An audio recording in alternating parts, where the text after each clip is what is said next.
How you guys doing? Good. Everybody good? Good. Yeah, okay. Welcome. Appreciate you guys coming.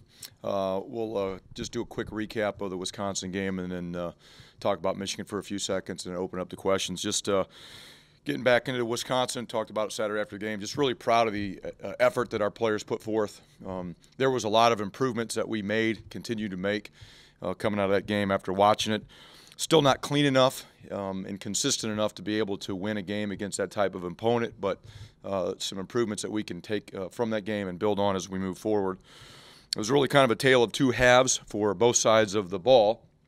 First half, offensively, we struggled. Defensively, I thought we played fairly clean, fairly well after an opening drive for a touchdown. And then flipped at halftime. Offense finally got some things going in the second half. And defensively, we gave up a few big runs there in the second half that hurt us that we've got to get taken care of. But some things good offensively. We didn't turn the ball over again, which is very, very important. We're improving in that area. The quarterback didn't get sacked. They pressured him, hit him a couple times, but we didn't officially give up a sack. We were a little bit better on third down than what we've been, and when we got into the red zone, we finally got a couple touchdowns there on Saturday. Defensively, a couple big interceptions there in the first half by Saquon Hampton. Outstanding plays, much-needed plays there in that game. And then I just thought overall, defensively in the first half, we had some huge stops. You know, they blocked the field goal, got some momentum. We stopped them. Some other opportunities there to keep points off the board with their offense. Special teams-wise, a little disappointed in what we did in a couple plays. The kick out of bounds to start the game and a blocked field goal had a protection error there. Just weren't as clean as we have been, and that was disappointing, especially blocked field goal because we've been pretty solid, pretty clean in that phase of it, and we didn't get it done there and took 3 points potentially off the board. But I think our kickoff coverage team continued to cover well, and our punt with our net punt out of that game continued to be a strength for us. So I was happy with that. And Adam continues to get better and build some confidence.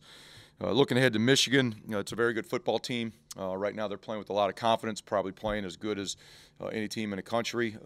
In the years that I've coached against Michigan, is probably one of the best teams that they have had, the way they're playing on both sides of the ball. So it's going to be a tremendous challenge, a great opportunity for us to continue to try to improve against a great opponent here on Saturday. So with that, I'll go ahead and open up for questions. Do you use the underdog, the fact that your team's a big underdog going to this, the fact that you can actually play spoiler in maybe derailing Michigan's national championship quest? No, we do, honestly, we just talk about how we can improve. You know, the focus continues to be on us, and there's things that we just have to continue to improve on. We're just it's where we're at, and that's what we talk about, and that's what we work towards trying to get done. After the game Blackshear had last week, is there any consideration to making him a full-time slot receiver, or?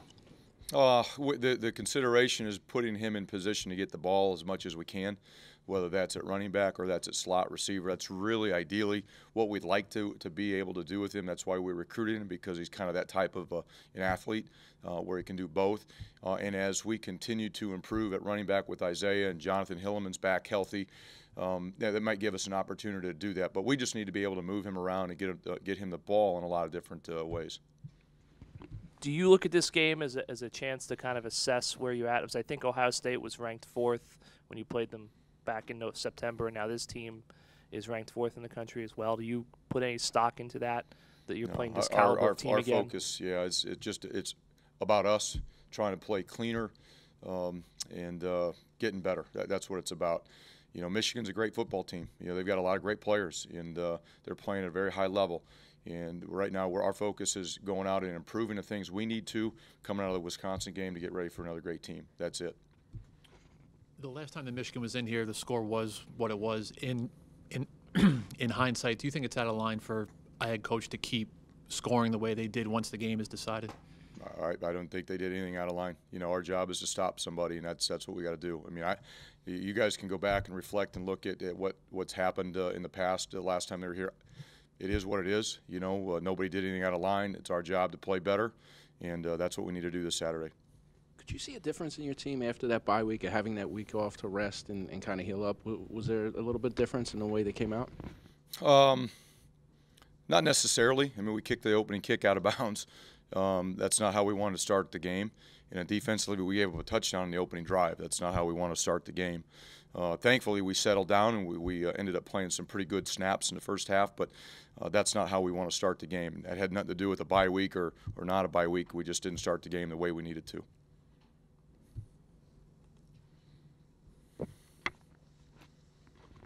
Just from a numbers perspective, this is could be a historic Michigan defense. What do you see when you look at it on film? How impressive is Michigan's defense?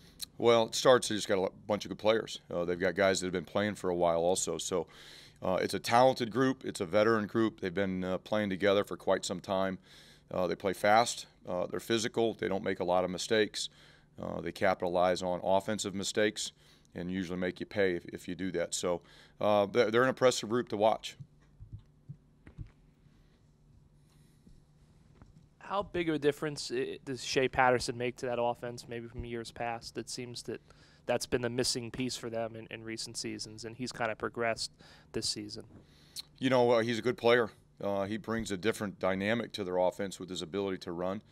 But I think they're improved in a lot of areas, not just the quarterback position. I think Ed Warner's done a nice job with their offensive line. They're playing well on the O-line. They've got great skill players. You know, on the outside, Peoples-Jones is a great receiver. Higdon's a great running back. You know, so when you put all those together, you know, good offensive line, good quarterback play, and good skill players on the outside, you know, you get good results. And that's why they're scoring the points that they've been able to score. We're like a day away from the anniversary of the birthplace of college football. Do you use that in recruiting? Do you, do recruits care? Is it, it is November 6th, 1869. Do you even, is it something that you talk about with recruits and even the players on the team? Honestly, no. In this day and age, I don't know that the high school student athlete really understands the significance of that, to be honest with you. What about players on the team? It's kind of the same thing, and we'll mention it to them. It's kind of cool that we're here, but our focus is on trying to play Michigan right now. How concerned are you about time of possession? In the last 2 weeks, it's been tilted towards the other team, and I think Michigan's fourth in the country. I mean, do you think that's an issue for your defense, that they're on the field so much, especially in these tight games that have gone the other way the last 2 games? I'm more concerned about points. About scoring points on offense and about keeping points off the board on defense. Time of possession is great if you're scoring points.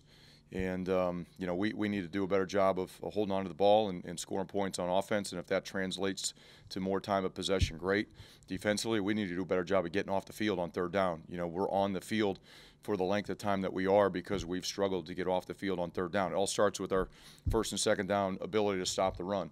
We go back and I look at our third down. We're in a lot of third and 1 to 5, and those are manageable third downs for an offense. And we have struggled in those situations, and it keeps us on the field longer than what we need to be and we'd want to be. But time of possession, that's important to some people. To me, it's about points. Final question. I think you gave the start Willington Prevalon at defensive tackle. I mean, how do you think he performed, and is that maybe a change going forward? I think he played a good game. He did a really good job. He's big. He's got good size. He's got good length, and Wisconsin was big. I thought it was a good matchup for him, and I think he did a great job. And the good thing is there's competition, inside there, and he's creating that because he's getting better, and that's exactly what we need. So, what we'll do this next week will be determined based on how they practice. Thanks, Coach. Yep. Thank you, guys. Take care.